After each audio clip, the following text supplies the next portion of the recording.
My teacher told me a story one time of a man who was walking with his son in the park. And they're walking together, and his son looked at a crow in a tree. And he said, "Baba, what's that?"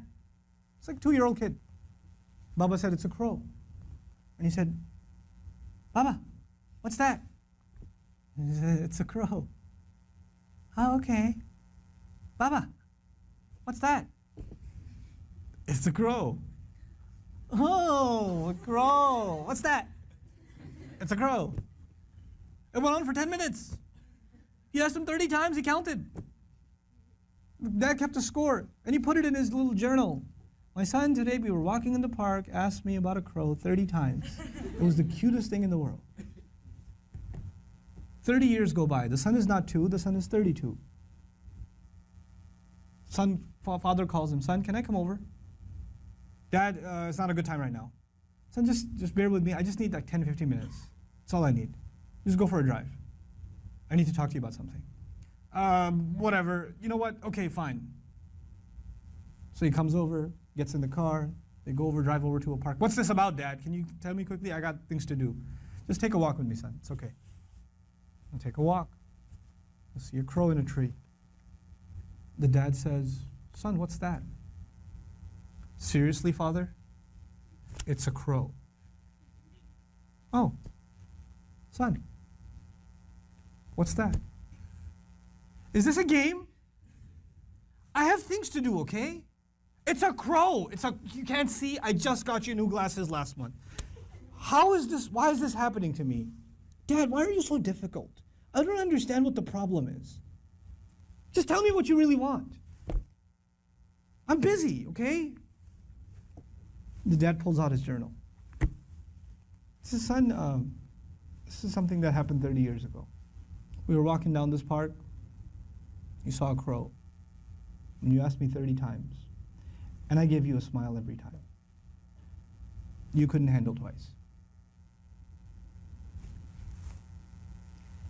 What are we giving our parents?" I'm not even bringing Allah into the picture. The fact that Allah mentioned Himself and then mentioned His parents is, you think about that. But what have they done for us, and what have we done for them? What have we done for them? How many parents leave, like their children are in ICUs, and they stand there and hovering over this little glass box with a baby inside, 24 hours a day, 7 days a week, standing in a hospital, not even sitting down, standing in a hospital. Like feeding off of like vending machines. And that same kid grows up and doesn't have the time to call. That same kid. You know? How many mothers almost died giving birth? Almost died giving birth. And now it's so difficult to respond to her call. Or to just give her just a couple of minutes a day. Just let her feel a little important.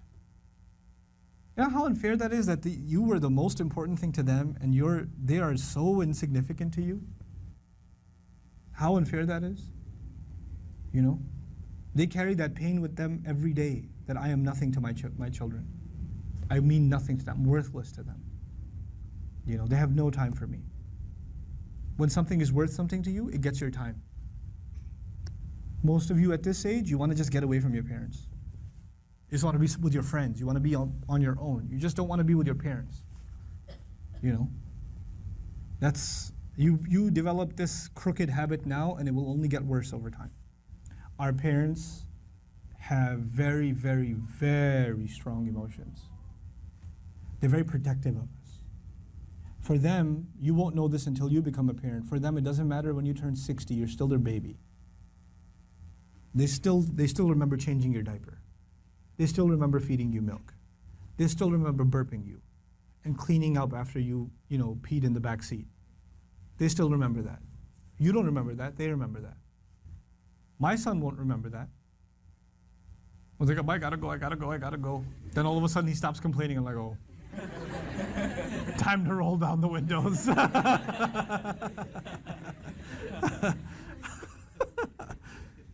You know. Then he starts talking about what toy are we gonna get for Eid. I'm like, oh, okay. This has not been a good day for the car. But when he's graduating college, and when one day he's getting married, and one day he has his own, he's not going to remember that. But guess who'll never forget? I'll never forget.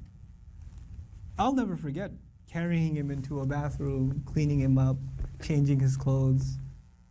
Abba, put the Spider-Man pajamas on. He won't remember any of that. I will. I will. And that same kid, when he's talking back to me one day, when he's telling me, Dad, I just don't understand you, okay? I don't have time right now. When he does, it's going to hurt, man. It's going to hurt. That's what you do to your parents. That's what I do to my parents. They were our life. They gave up their life for us. Our parents gave up careers for us. Our parents gave up vacations for us. Our parents gave up friends for us. You know that? I know that now. I didn't know that then. They had their entire life planned until you came along. And then you became their plan. You became everything. And you have the nerve. One thing doesn't go your way. You hear one thing you don't want to hear. You snap back at them. It says, we're not even talking about Islam right now. We're just talking about decency, man, just decency. What have they done for you and what you give them back is so unfair. It is so unfair. My dad's so annoying, my mom's so this, they're always mad, they're never happy, they're this, they're that. What are you? What about you? I'm telling you, I can't say this enough times, if you don't earn your parents' du'as, nothing good will come of your life.